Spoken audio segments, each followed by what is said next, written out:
안녕하세요. 제발 잊지 마의 이승엽입니다. 한 주 동안 행복하게 지내셨나요?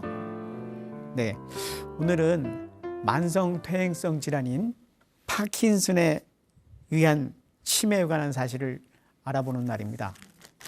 파킨슨 치매는 어떤 것일까요? 파킨슨병은 개략적인 내용을 설명드리자면 뇌의 흑질에 분포하는 도파민의 신경세포가 점차 소실되어 발생하는 병입니다. 안정떨림, 경직 등 자세불안 증상이 나타내는 신경계의 만성진행성 퇴행성 질환입니다. 60세 전후에 발생하고요.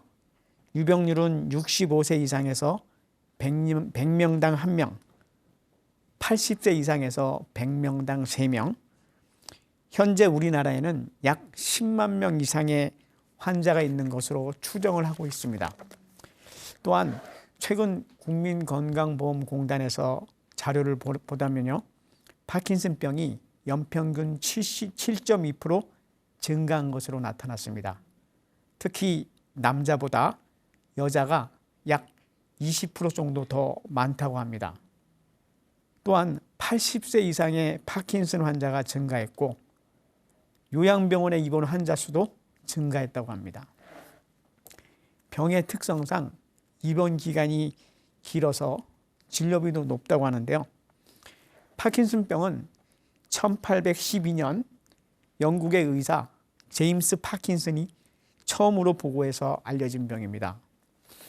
뇌의 신경 전달 물질인 도파민의 결핍으로 인해서 운동장애 및 비운동 증상이 나타나는 뇌의 퇴행성 질환입니다.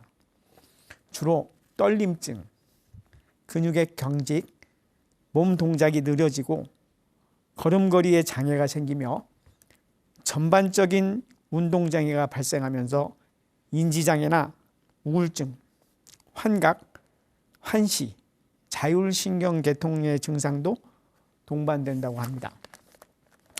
흔히 루게릭병과 혼동하기 쉬운데요. 루게릭은 운동신경세포만 선택적으로 사멸하는 질환입니다. 파킨슨과는 달리 남성의 발병률이 더 높은 것으로 나타나고 있습니다. 가족력이 있고요. 50대 이전 젊은 나이에 파킨슨병이 발병할 경우에는 유전적 원인이 있을 가능성이 있다고 합니다. 이외에도 여러 가지 환경적 원인이나 독성 물질 등이 원인이 된다는 보고도 있으니까 아직 그렇다고 해서 정확하게 밝혀진 내용은 없다고 합니다. 다행히 파킨슨병 자체가 치명적이지는 않고 이와 관련해 폐렴, 낙상 이런 합병증으로 인한 사망률이 높다는 것이 통계입니다. 또한 원인이 밝혀지지 않아 진행을 멈추거나 진행을 호전시킬 수 있는 길이 없다고 합니다. 현재로서는 증상을 조절하는 데 효과적인 치료를 할 뿐이라고 합니다. 그리고 파킨슨병은 뇌의 퇴행성 질환의 하나로서 나이의 증가가 가장 중요한 위험 요인이라고 합니다. 지금까지 확실한 예방 인자조차도 없습니다. 다만 연구 결과를 통해 커피 등의 카페인이 도움이 된다는 내용은 있습니다. 따라서 파킨슨은 지속적으로 진행하는 뇌의 퇴행성 질환이기 때문에 적절한 약물 치료와 규칙적인 운동을 통해서 근력을 유지하는 것이 질병의 진행을 늦추는 데 도움이 되고 있다고 합니다. 참고로 제임스 파킨슨은 자신의 이름이 적힌 질병의 증상을 가진 6명의 사람들을 체계적으로 모사한 최초의 사람입니다. 흔들리는 팔씨에 관한 에세이에서 그는 자신의 환자 3명과 거리에서 본 3명에 대해서 보고했는데요. 그는 나중에 자신의 이름이 붙게 될 그 병을 마비성 아지탄, 즉 흔들성 마비라고 불렀습니다. 그는 휴식 중인 떨림과 움직임으로 인한 떨림으로 구분했고요. 장 마틴 샤르코트는 약 60년 후에 파킨슨병이라는 용어를 만들었다고 합니다. 당시 파킨슨은 이들 환자의 떨림이 경추의 병변 때문이라고 잘못 시사했었다고 합니다. 이상은 파킨슨병의 개괄적인 설명이었는데요. 이제부터 그 증상을 조금 더 자세히 알아보고 관련된 치매에 대해서도 알아보도록 하겠습니다. 화면의 내용은 2017년 논문의 내용인데요. 파킨슨병이 발병하고 경증의 인지장애가 있는 환자의 178명을 대상으로 MMSE 검사를 진행하고 치료 중인 환자들을 5년간 추적해서 치매 유병률을 조사한 내용입니다. 이 결과 약 16.6배의 치매로의 유병률을 기록했다고 합니다. 이 내용으로만 봐도 단단히 준비를 해야겠죠. 다음은 파킨슨의 증상을 조금 더 자세히 알아보도록 하겠습니다.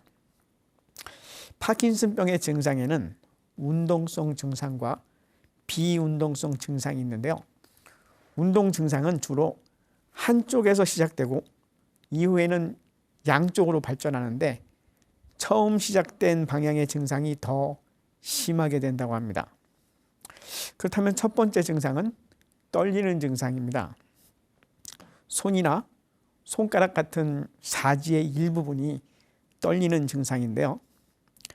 파킨슨 환자의 주된 떨림 증상은 엄지손가락과 검지손가락을 가지고 알약을 굴리는 듯한 반복적인 떨림 증상이 발생을 하는데 주로 가만히 있을 때 안정된 상태에서 발생하게 됩니다.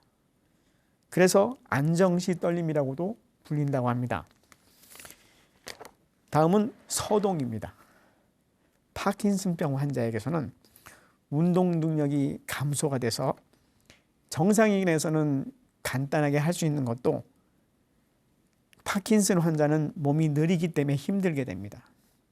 따라서 걸을 때 보폭이 좁고 다리를 끌게 되고 의자에서 일어나거나 침대에서 일어날 때 몸이 무거워서 힘들게 됩니다. 다음은 근육의 경직입니다. 근육의 경직은 우리 몸의 어느 부분에서도 발생할 수 있고 근육 운동의 범위를 감소시키고 심할 때는 통증을 유발하기도 한답니다. 다음은 자세와 균형의 이상입니다. 파킨슨병 환자들은 특징적으로 걸을 때 허리가 구정한 상태로 걷게 되고 균형의 이상이 있어서 넘어질 수 있습니다. 다섯 번째는 반사 운동의 소실입니다. 정상 기능에서 무의식적으로 발생하는 눈을 깜빡인다든지 자연스러운 표정, 그리고 걸을 때 양손의 움직임 등이 파킨슨병 환자에게서는 감소됩니다. 그래서 나타나지 않을 수 있고 의사소통을 할 때 손짓이나 몸짓을 하지 않게 됩니다. 다음은 언어 능력의 감소입니다. 말을 할 때 목소리가 줄어들게 되고 말을 서두르면서 말이 어눌하게 되고 또한 말을 할 때 머뭇거리면서 주저하게 됩니다. 또한 억양이 부자연스럽고 단조롭게 되죠. 다음은 글씨 쓰기의 변화입니다. 파킨슨병 환자들은 이전과 다르게 글씨 크기가 작아지고 글씨 쓰는 속도가 느려지며 글씨를 이전만큼 잘 쓰지 못하게 됩니다. 이 앞서 말씀드린 파킨슨의 운동 증상 외에 다양한 비운동 증상이 있는데요. 첫째로는 인지장애입니다. 인지장애는 파킨슨병의 후기에 발생을 하게 됩니다. 나중에 다시 한번 인지장애에 대한 얘기가 나오니까요. 다음 둘째는 우울증과 감정의 변화입니다. 파킨슨병 환자들의 많은 수가 우울증을 겪게 되는데요. 이러한 우울증은 파킨슨병의 다른 증상들을 악화시킬 수 있습니다. 그래서 이 우울증을 적절히 치료하는 것만으로도 파킨슨병의 다른 증상들을 효과적으로 치료할 수 있게 됩니다. 그 외에 두려움이나 걱정, 의욕소실과 같은 감정 변화도 겪게 된다고 합니다. 다음은 삼킴 장애입니다. 파킨슨병이 진행되면서 삼킴 장애가 발생할 수 있는데 심각한 경우라고 할 수 있습니다. 그리고 삼킴 장애로 침이 입안에 많이 고이면서 침을 흘리는 모습도 보이게 됩니다. 다음은 수면 장애입니다. 파킨슨병 환자들은 잠이 들기도 힘들지만 일단 잠이 들더라도 자주 깨고 새벽에 일어나서 돌아다니는 경우도 많습니다. 따라서 수면이 부족해서 낮에 과도한 졸림을 호소하게 되기도 합니다. 이 또한 렘수면 장애라고 해서 꿈에서 일어난 현상이 실제로 현실화되면서 잠자면서 손발을 휘젓거나 소리를 지르고 말을 하는 잠꼬대를 하기도 한답니다. 다음은 소변 장애입니다. 파킨슨병 환자들은 소변을 조절하는 능력이 감소되어 있습니다. 그래서 소변을 자주 보게 되고 보더라도 시원치 않은 잔뇨감이 남는다고 합니다. 다음은 변비입니다. 파킨슨병 환자들은 소화 운동 기능이 감소되어 있어서 변비를 많이 호소한답니다. 이렇게 말씀드린 운동 증상과 비운동 증상은 다양하기 때문에 적절하게 평가하고 적절한 치료를 받는 것이 중요하다고 합니다. 다음은 파킨슨병의 경고가 될 수 있는 증상 3가지를 알아보겠습니다. 첫 번째는 수면장애입니다. 몸에 긴장이 없고 잠꼬대가 없이 잔다는 것은 깊은 수면을 의미한다고 합니다. 그런데 꿈속의 행동이 실제로 나타나는 장애가 바로 잠꼬대입니다. 의학적으로는 렘수면 장애라고 하는데요. 심하면 옆 사람과 함께 자기 힘들죠. 그리고 물건에 부딪혀서 다치게도 됩니다.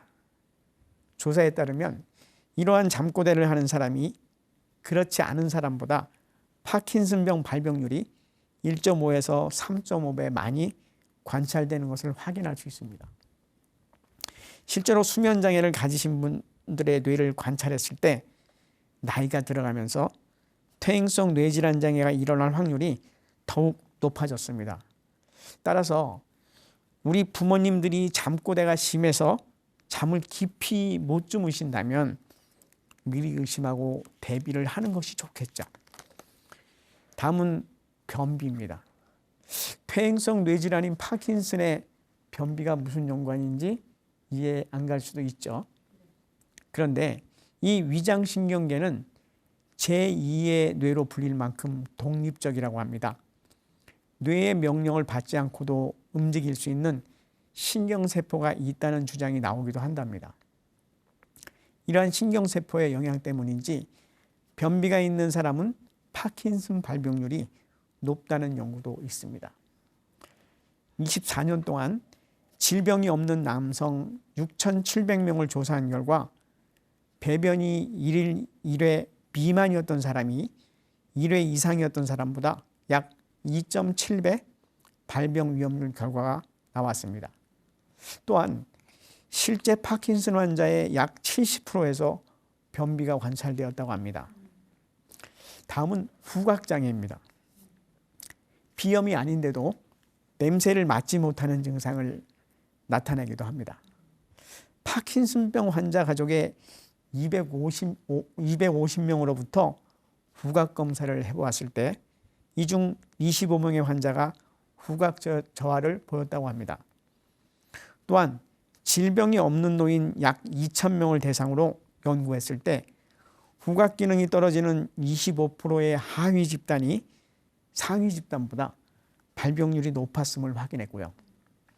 더구나 4년 뒤에 후각이 떨어져 있던 노인들을 조사한 결과 대부분이 파킨슨병이 나타났음을 또 발견했다고 합니다. 이러한 연구 결과는 후각이 파킨슨병의 예측 자료로 작용한다는 중요한 근거라고 합니다. 여러분, 후각이나 변비, 잠꼬대 무시할 수 있는 내용이 아니죠. 그렇다면 다음으로는 파킨슨병의 진행 단계에 대해서 말씀드리겠습니다.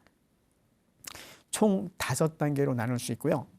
1단계는 중요 파킨슨병 증상이 한쪽에서부터 나타나는 경우입니다.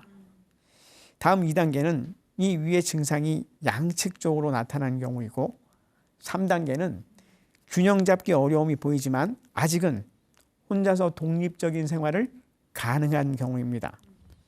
4단계는 균형 잡기가 어려워지면서 혼자 걷거나 서 있기 불가능한 경우를 말하고요. 마지막으로 5단계는 휠체어 보행만 가능하거나 혼자 침대에서 내려올 수 없는 경우를 말합니다. 다음은 파킨슨병에 의한 치매에 대해서 전반적인 내용을 알아보도록 하겠습니다.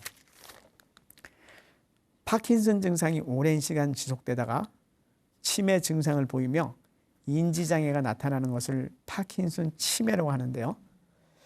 발병할 가능성은 일반인에 비해 6배 정도라고 합니다.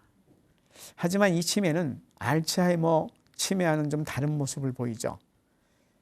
뇌의 발병 기저가 다르기도 하고 나타나는 증상 또한 확연히 구분된다고 합니다. 파킨슨병 치매는 전두엽 기능과 관련된 실행력의 장애가 가장 큰 특징입니다. 수면장애, 우울증 등의 증상이 초기부터 나타날 수 있습니다. 인지 및 생각, 운동 기능이 느려지고요. 힌트를 주면 기억해냅니다. 환각, 헛것이 보이기도 하고 집중력이 저하되고 시각, 공간 판단력이 저하됩니다. 또한 증상의 기복이 심하기도 합니다. 기억력 장애도 나타나지만 알츠하이머보다는 심하지는 않고요. 언어 장애도 드물게 됩니다. 주의 전환 능력이 저하되고 시공간 기능이 감소됩니다. 이렇듯 파킨슨병의 치매는 다른 치매와 달리 몸이 움직임에 힘들어서 독립적인 일상생활이 어렵기 때문에 골절이나 뇌출혈 같은 위험성이 높아진다고 합니다. 미리 예방하고 조기에 발견해서 관리 및 치료를 하는 것이 가장 중요하다고 합니다. 파킨슨병 환자 중 얼마나 치매에 걸리게 될까요? 현재까지는 파킨슨병 환자의 50 내지 80%에서 치매가 생긴다고 보고 있다고 합니다.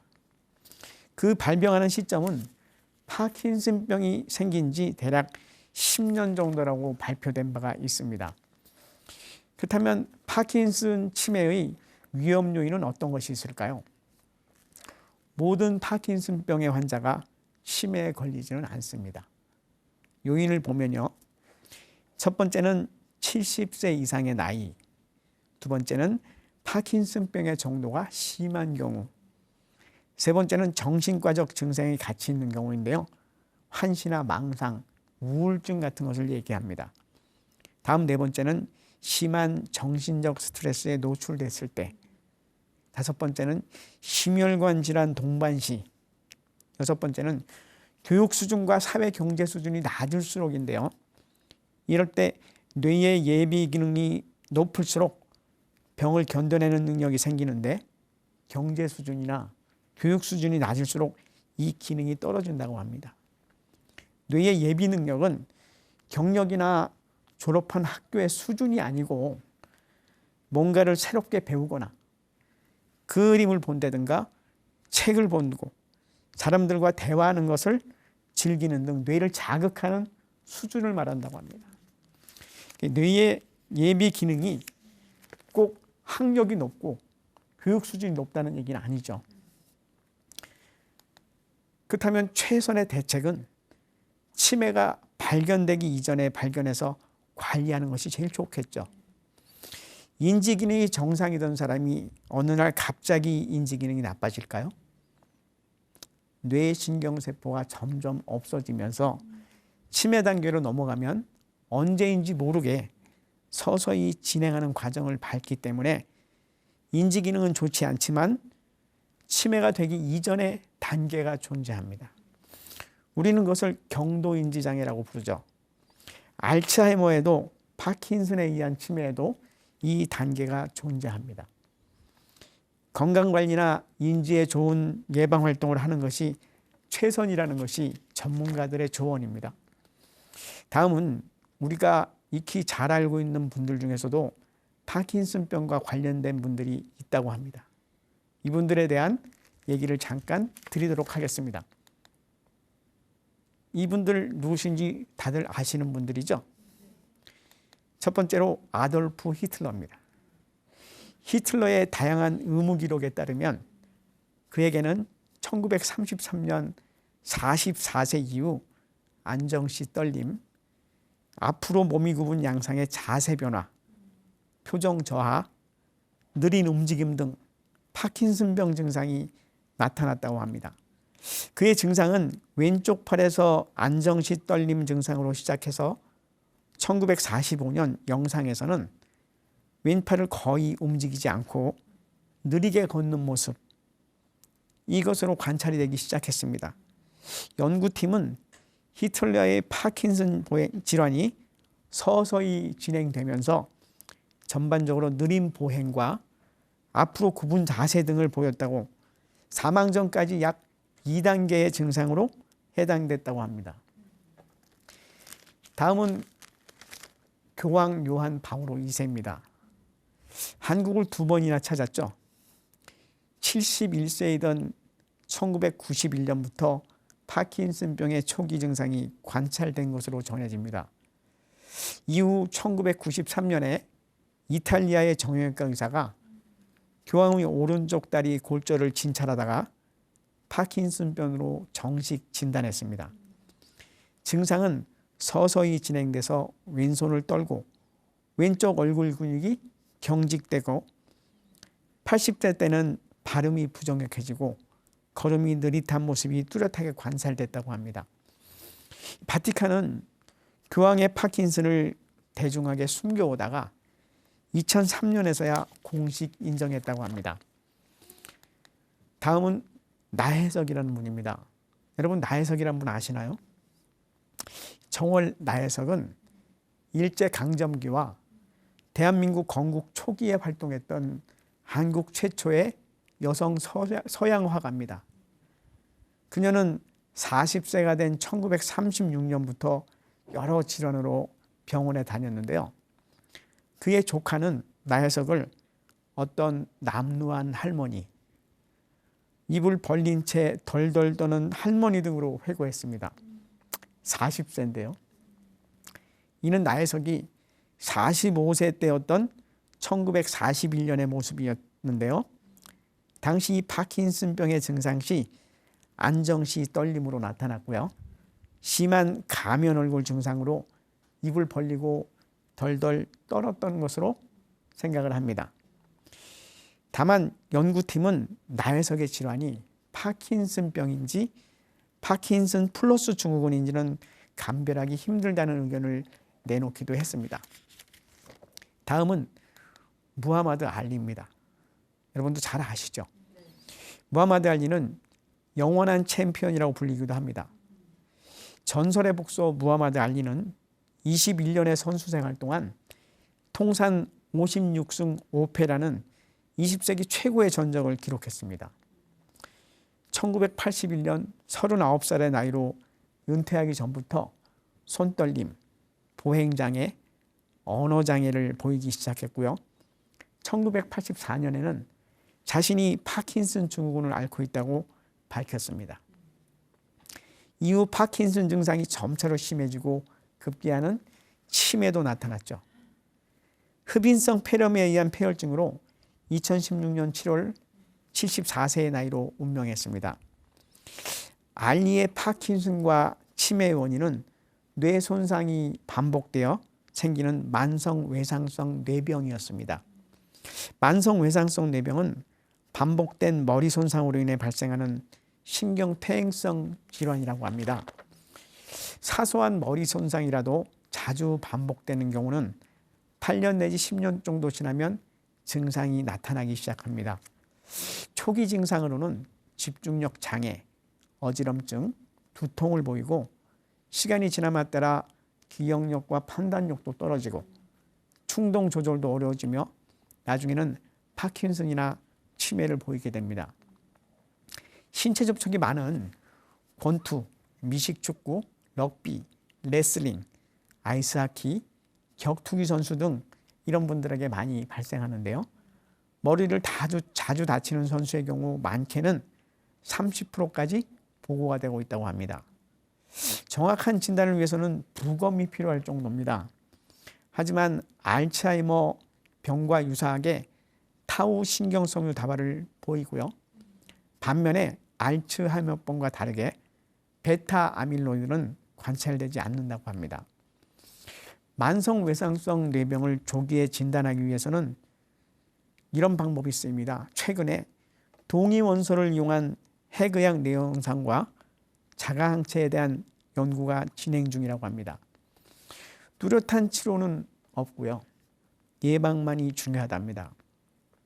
전문가들은 뇌 손상을 일으키는 운동을 금지시켜야 한다는 의견을 내놓고 있다고 합니다. 이 외에도 영화 스타워즈에서 현상금 사냥꾼 보다펫으로 나왔던 제레미 블록 역시 파킨슨의 합병증으로 사망했다고 합니다. 다음은 수면과 파킨슨과의 관계를 보겠습니다. 수면 중에 있는 잠꼬대는 우리의 일상 수면 중 흔히 경험할 수 있는 현상입니다. 그런데 잠꼬대 중 욕설이나 몸부림 등이 심한 경우는 파킨슨병의 전조 증상일 수 있다고 말합니다. 그래서 파킨슨병의 전조 증상으로서의 잠꼬대에 대해서 알아보도록 하겠습니다. 잠을 자는 단계는 보통 크게 두 가지가 있습니다.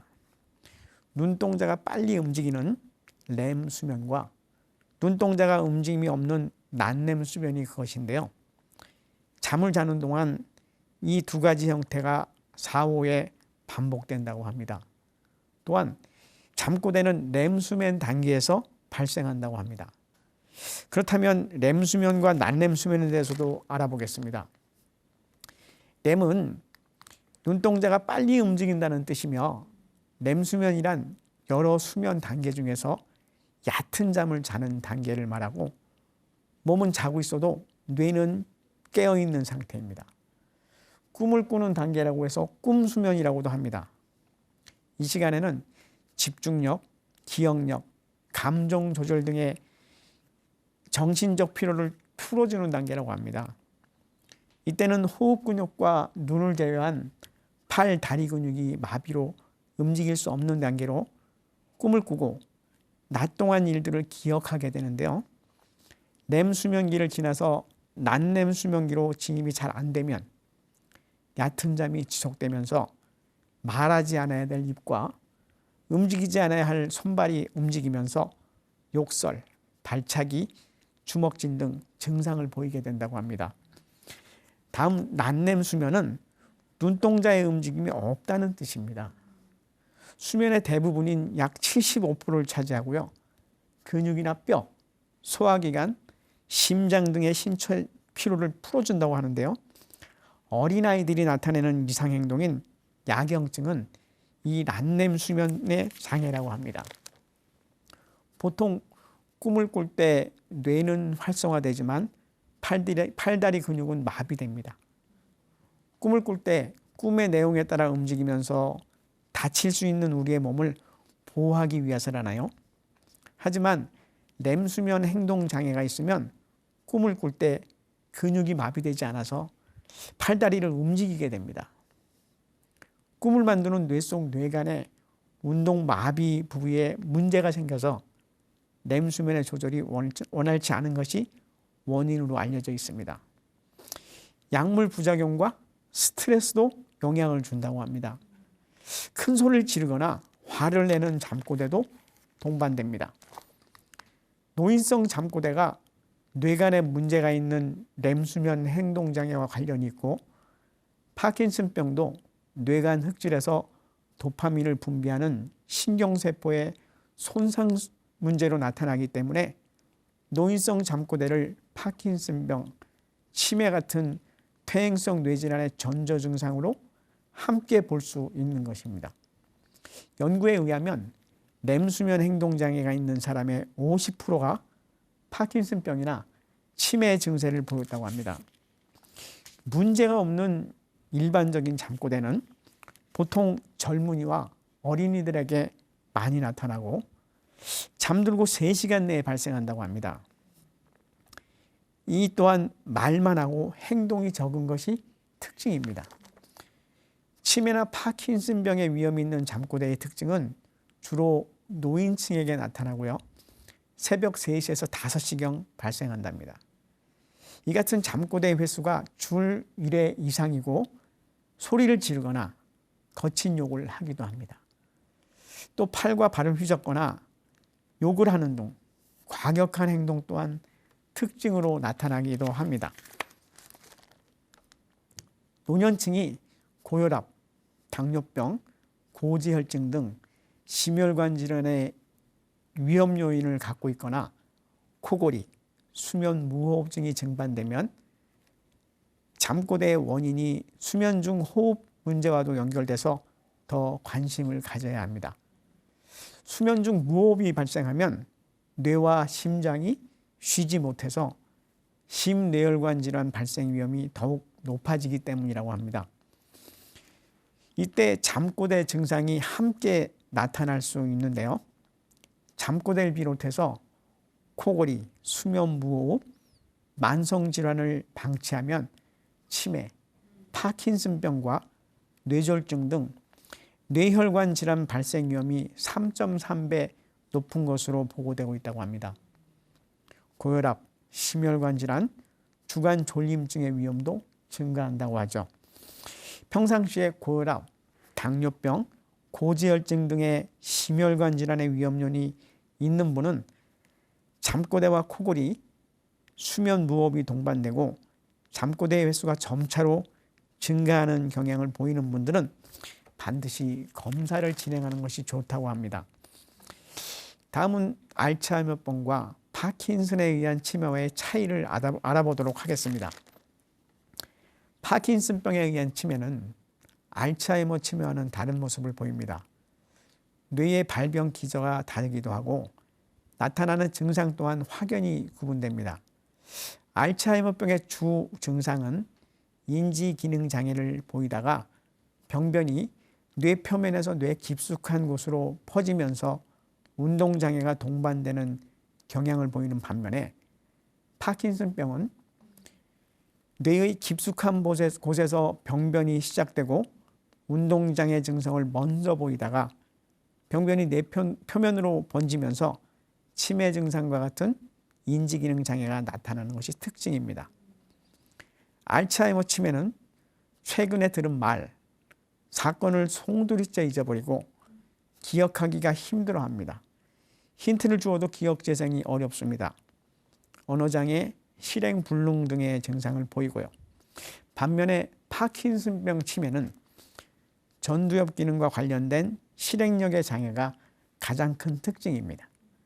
수면장애, 우울증 등의 증상이 초기부터 나타날 수 있습니다. 인지 및 생각, 운동 기능이 느려집니다. 힌트를 주면 기억해내기도 하고요. 환각이나 환상이 보이기도 합니다. 집중력이 저하되고 시각 공간 판단력이 저하됩니다. 또한 증상의 기복이 심해져. 기억력 장애도 나타나지만 알츠하이머처럼 심하지 않고 언어 장애도 드뭅니다. 이렇듯 파킨슨병의 치매는 다른 치매와 달리 몸의 움직임이 힘들어서 독립적인 일상생활이 힘듭니다. 그래서 골절이나 뇌출혈과 같은 위험성이 높아지게 되는 것입니다. 질병이 발병했을 때 운동 기능의 저하 없이 발병을 늦추는 능력을 운동 예비능이라고 합니다. 연사대학교 의과대학 용인 세브란스 병원의 정석정 교수 연구팀이 파킨슨병과 운동 예비능의 상관관계를 연구한 결과 운동 예비능 향상이 파킨슨병 예방 및 치료에 도움이 된다는 것을 밝혔습니다. 이번 논문은 초기 파킨슨병에서 운동 예비능과 관련된 뇌의 기능적 네트워크 분석으로 파킨슨병에서 예비능과 관련된 뇌의 구조물을 확인해서 병의 예후와의 상관관계를 파악하기 위해 진행됐다고 하는데요. 운동 예비능이란 뇌에 신경성, 퇴행성 변화가 왔을 때 운동 기능의 저하 없이 발병을 늦추는 능력을 말합니다. 초기 파킨슨병 환자 134명에게 뇌 양전자 단층 촬영 정량 분석을 통해 운동 예비능을 측정하고 휴지기 기능성 자기 공명 영상을 촬영해서 운동 예비능과 관련된 뇌의 기능적 네트워크를 찾아냈습니다. 그 결과 운동 예비능이 높을수록 이에 관련된 뇌의 기능적 네트워크가 잘 발달했고 파킨슨병의 진행 속도도 느리다는 것을 확인했다고 합니다. 이번에는 파킨슨병에 대해 오해를 풀어보는 시간입니다.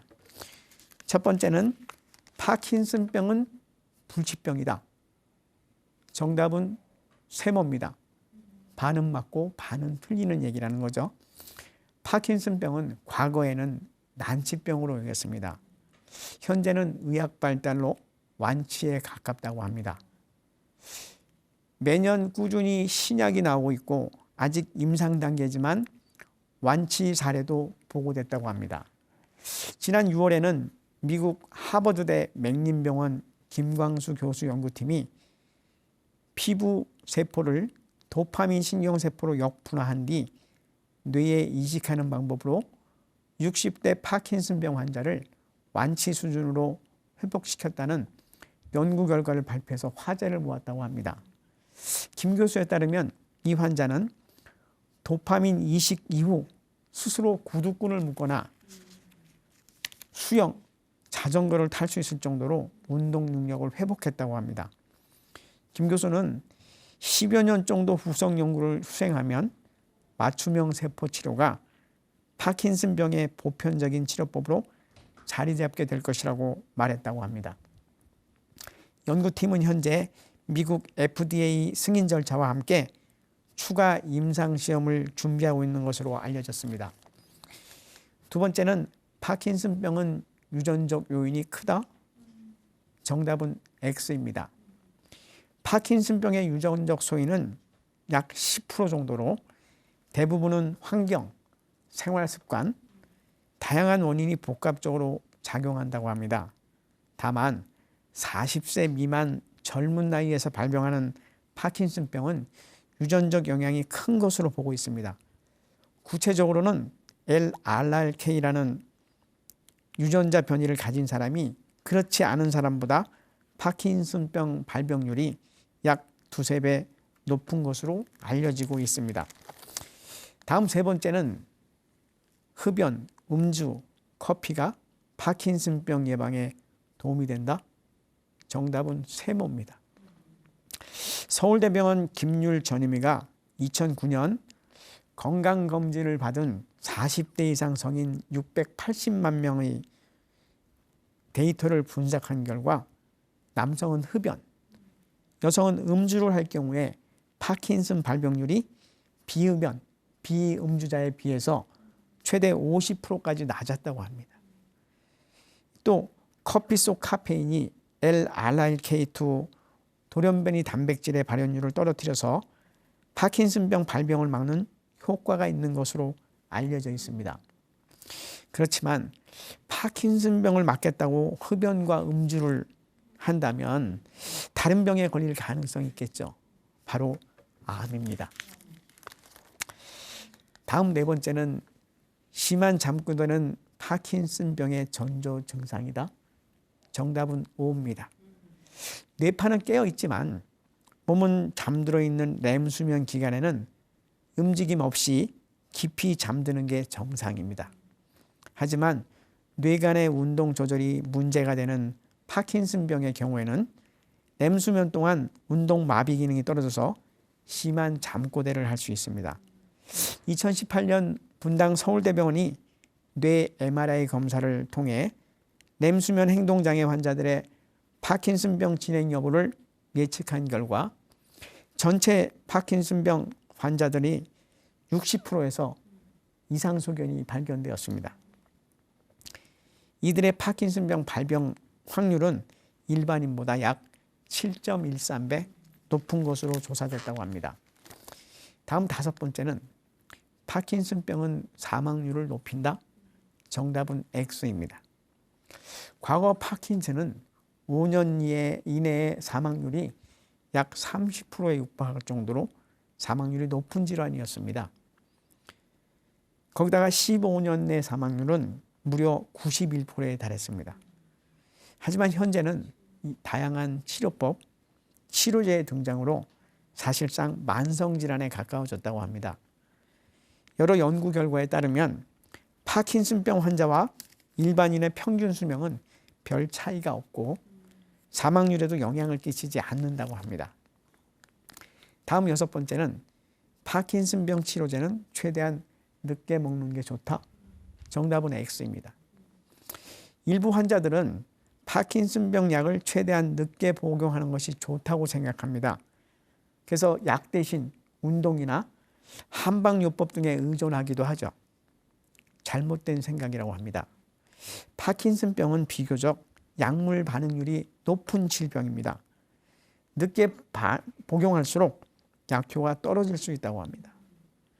파킨슨병의 약물 효과는 평생 지속하며 적절한 운동과 약물 치료를 병행하면 일상생활도 무리 없이 소화가 가능하다고 합니다.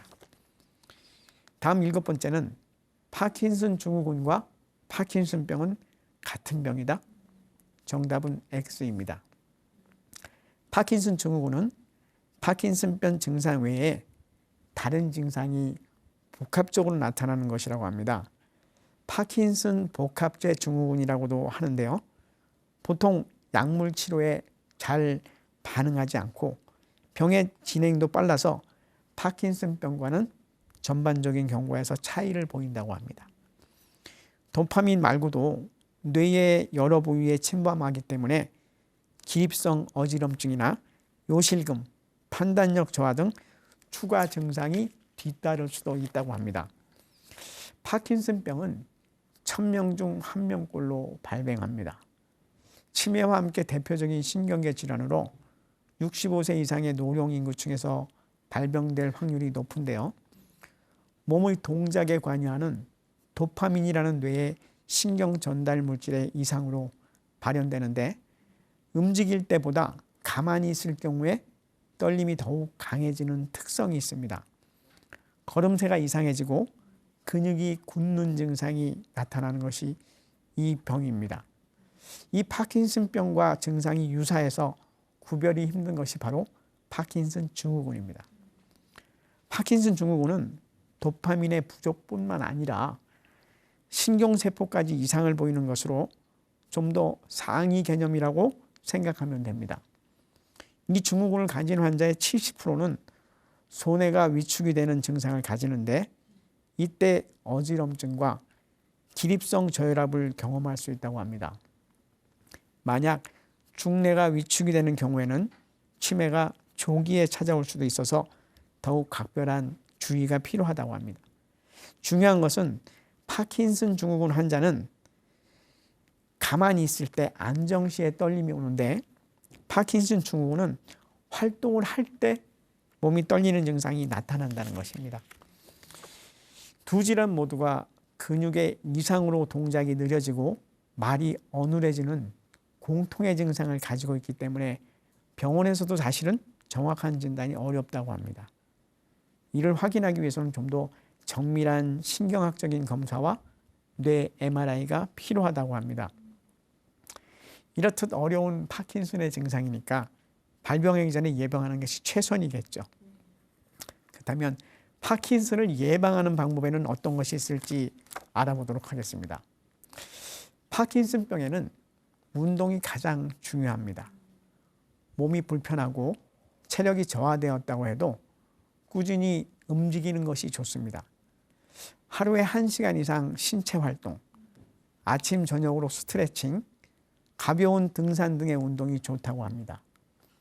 파킨슨은 피해야 하는 음식이나 예방하는 데 좋은 별도의 음식이 없습니다.